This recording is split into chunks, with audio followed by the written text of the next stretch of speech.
Is your internal identity holding you back? Oftentimes in life, we allow the things that happen to us define who we are, and those create unconscious internal beliefs that really limit our ability to achieve our potential because we're often held back by them. So I'll give you an example. When I was in the military, I deployed to Afghanistan in 2008, and when I came back, there were a lot of traumas and experiences that I allowed to really shape my own internal beliefs about who I was.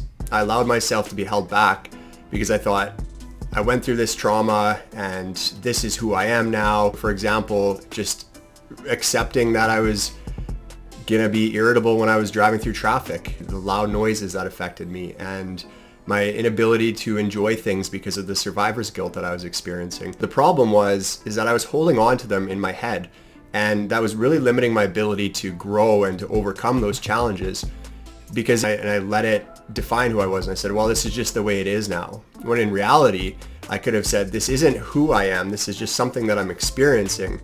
And that shift in my mindset would have allowed me to recover and overcome those things a lot quicker had I just recognized that those internal beliefs were holding me back. So how do we identify them, and then how do we actually overcome them? The first thing we need to do is recognize when those negative thoughts are happening. What we've gone through is not who we are. So maybe you've gone through trauma in your past. Maybe you're stuck in a specific career, or maybe you don't have the level of education that you want, and then that becomes part of your identity. And it's recognizing that that's not who you are. We want to break those negative beliefs or those limiting beliefs that we have about ourselves. Tip number 2 is self-reflection. Self-reflection is what allows us to recognize when those limiting beliefs are going on. So we identify and say, this is the state I want to achieve, and this is who I believe I am. Now, what is limiting me from getting there? Take that time to reflect and think about where it is that you want to be, or who you are and what you want to achieve. And then take the time to figure out what is holding you back internally. And oftentimes it's these unconscious self-beliefs that we have that are limiting our growth potential. Tip number 3 is, once you identify these negative self-beliefs, we need to challenge them. We need to look at the reality. Is it true that I can't do that job that I'm aiming for because I don't have the education?